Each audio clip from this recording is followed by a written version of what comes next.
नमस्कार। दुनिया में आजकल जो कुछ हो रहा है उसे देखकर लगता है कि क्या अब नियम कानून मायने रखते भी हैं।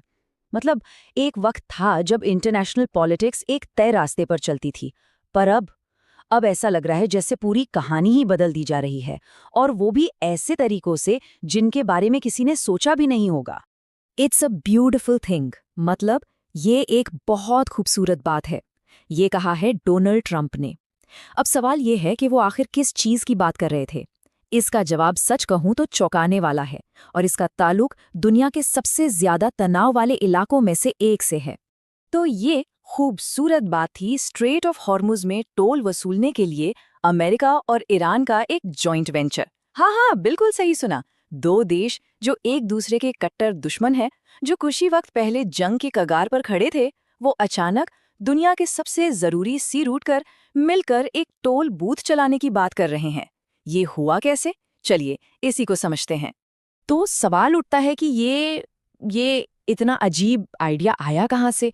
इसको समझने के लिए ना हमें थोड़ा पीछे जाकर उस सिचुएशन को देखना होगा जहाँ से ये सब शुरू हुआ। और इसकी जड़ में है एक ऐसा सीज फायर जो होते ही टूट गया। देखिए जरा कि ये सब कितनी तेजी से बदला। पहले दिन अमेरिका ईरान के बीच सीज फायर का ऐलान होता है। दुनिया भर में तेल की कीमतें $95 प्रति बैरल से नीचे आ जाती है। सब ठीक लगता है, लेकिन अगले ही दिन सुबह इजराइल लेबनान में हिजबुल्लाह पर अब तक का सबसे बड़ा हमला कर देता है। और उसी दिन शाम तक ईरान जवाबी कार्रवाई करते हुए स्ट्रेट ऑफ हॉर्मुज को बंद कर देता है। नतीजा, तीसरे दिन तेल की कीमतें वापस 95 से ऊपर। मतलब शांति का वो जो एक छोटा सा मौका था, वो बस गायब हो गया। और ये कोई मामूली मिलिट्री एक्शन नहीं था।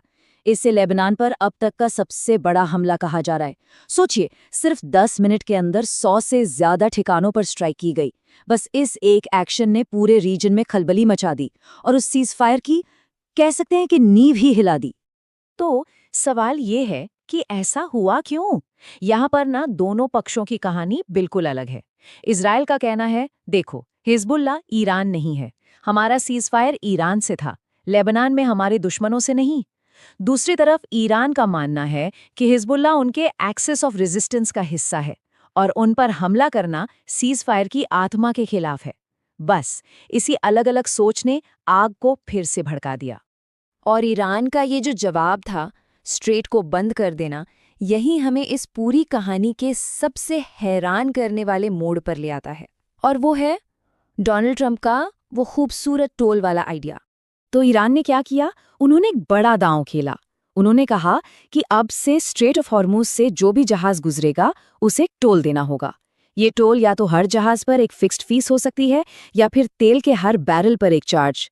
ईरान ने तो यहाँ तक कहा कि वो $1 प्रति बैरल क्रिप्टो टोल लेंगे, ताकि दुनिया के बैंकिंग प्रतिबंधों से बचा जा सके। ये अपनी आर्थिक मुश्किलों से निकलने का एक बहुत ही क्लेवर तरीका था। अब जरा इस रास्ते की अहमियत को समझिए। स्ट्रेट ऑफ हॉर्मज से हर रोज, हर एक दिन 17 से 20 मिलियन बैरल तेल गुजरता है। मतलब ये दुनिया की एनर्जी सप्लाई की लाइफलाइन है। और अगर $1 प्रति बैरल का टोल लगता है, तो हिसाब लगाइए, ईरान को हर दिन 17 से 20 मिलियन डॉलर मिलेंगे, और साल का ये आंकड़ा 6 से 7 बिलियन डॉलर तक पहुंच जाएगा। सोचिए, एक देश जो इतने कड़े प्रतिबंध झेल रहा है, उसके लिए ये कितनी बड़ी रकम है। ये उसकी पूरी इकोनॉमी को बदल सकती है। लेकिन देखिए, ये खेल सिर्फ पैसे का नहीं है। इसके पीछे ईरान के बड़े स्ट्रेटेजिक मकसद हैं। पहला तो साफ है, प्रतिबंधों से हटकर कमाई का एक जरिया बनाना। दूसरा, दुनिया के इतने अहम चोक पॉइंट को कंट्रोल करके एक बड़ी ताकत बनना। और तीसरा, अपनी ज्योग्राफिकल लोकेशन को सीधे सीधे ग्लोबल पावर में बदल देना। और ठीक यहीं पर कहानी में एक और जबरदस्त ट्विस्ट आता है। डोनाल्ड ट्रंप सामने आते हैं और कहते हैं कि अमेरिका को इस आइडिया से लड़ना नहीं चाहिए, बल्कि इसका हिस्सा बन जाना चाहिए। उन्होंने कहा, चलो ईरान के साथ मिलकर एक जॉइंट वेंचर बनाते हैं और दोनों मिलकर टोल वसूलते हैं। मतलब दो जानी दुश्मन अब बिजनेस पार्टनर्स। पर क्या क्या ये सब इतना आसान है? बिल्कुल नहीं। इस पूरे प्लान के सामने एक बहुत बड़ी दीवार खड़ी है, और वो है इंटरनेशनल लॉ। चलिए देखते हैं कि कानून इस बारे में क्या कहता है। यहाँ पर एक बहुत जरूरी चीज सामने आती है, जिसे कहते हैं UNCLOS, यानी United Nations Convention on the Law of the Sea. ये एक तरह से समंदर का संविधान है, एक इंटरनेशनल एग्रीमेंट जो ये तय करता है कि दुनिया के समंदरों का इस्तेमाल कैसे होगा। और यही एग्रीमेंट इस टोल वाले आइडिया के रास्ते का सबसे बड़ा रोड़ा है। देखिए, यूएन क्लॉज के अंदर एक बहुत ही अहम सिद्धांत है जिसे कहते हैं ट्रांजिट पैसेज। इसका सीधा सा मतलब ये है कि जो स्ट्रेट्स यानी जल डमरू मध्य इंटरनेशनल नेविगेशन के लिए इस्तेमाल होते हैं, वहां से सभी जहाज़ों को, चाहे वो सिविलियन हो या मिलिट्री, बिना रोक टोक गुजरने का अधिकार है। इसे बाधित नहीं किया जा सकता। और सबसे बड़ी बात, कोई भी देश सिर्फ वहां से गुजरने के लिए टोल नहीं वसूल सकता। ये ग्लोबल ट्रेड के लिए एक बुनियादी हक जैसा है। अब इस पूरे इक्वेशन में एक और बहुत बड़ा प्लेयर है जिसके बिना ये प्लान आगे बढ़ ही नहीं सकता, और वो देश है ओमान। मैप पर देखें तो स्ट्रेट ऑफ हॉर्मोज के एक तरफ नॉर्थ में ईरान है, तो दूसरी तरफ साउथ में ओमान। इसका मतलब साफ है कि इस रास्ते पर पूरा कंट्रोल करने के लिए ओमान का साथ होना जरूरी है। और ओमान, वो इस आइडिया को सीधे सीधे खारिज कर रहा है। और ओमान के ना कहने के पीछे बड़े ठोस कारण हैं। सबसे बड़ी वजह ये इंटरनेशनल लॉ का खुला उल्लंघन है। दूसरा, इससे पूरे रीजन की शांति और स्थिरता को खतरा है। ओमान को ये भी लगता है कि अगर ये हो गया तो एक बहुत ही खतरनाक परंपरा शुरू हो जाएगी, और आखिर में ये ओमान की उस छवि को भी नुकसान पहुंचाएगा जो उसने सालों में एक न्यूट्रल, निष्पक्ष मध्यस्थ के तौर पर बनाई है। तो ओमान के लिए ये प्रस्ताव हर लिहाज से एक बड़ा खतरा है। तो ये पूरा मामला सिर्फ एक टोल टैक्स से कहीं ज्यादा बड़ा है।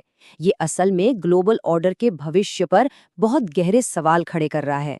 ये सिर्फ एक रीजनल झगड़ा नहीं है, ये एक बहुत बड़े बुनियादी बदलाव का संकेत हो सकता है।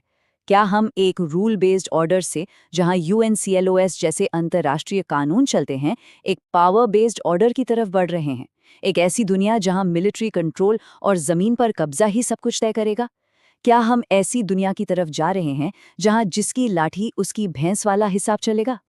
और अगर ऐसा होता है तो इसके असर बहुत दूर तक जाएंगे। जरा सोचिए, दुनिया के दूसरे जरूरी समुद्री रास्तों को भी इसी तरह हथियार की तरह इस्तेमाल किया जा सकता है। एक नए तरह का युद्ध शुरू हो सकता है जिसे जियो इकोनॉमिक वॉरफेयर कहते हैं, जहां ट्रेड रूट्स ही जंग का मैदान बन जाएंगे। और भारत जैसे देश जो अपनी ऊर्जा जरूरतों के लिए इंपोर्ट पर निर्भर हैं, उन पर इसका सीधा असर पड़ेगा।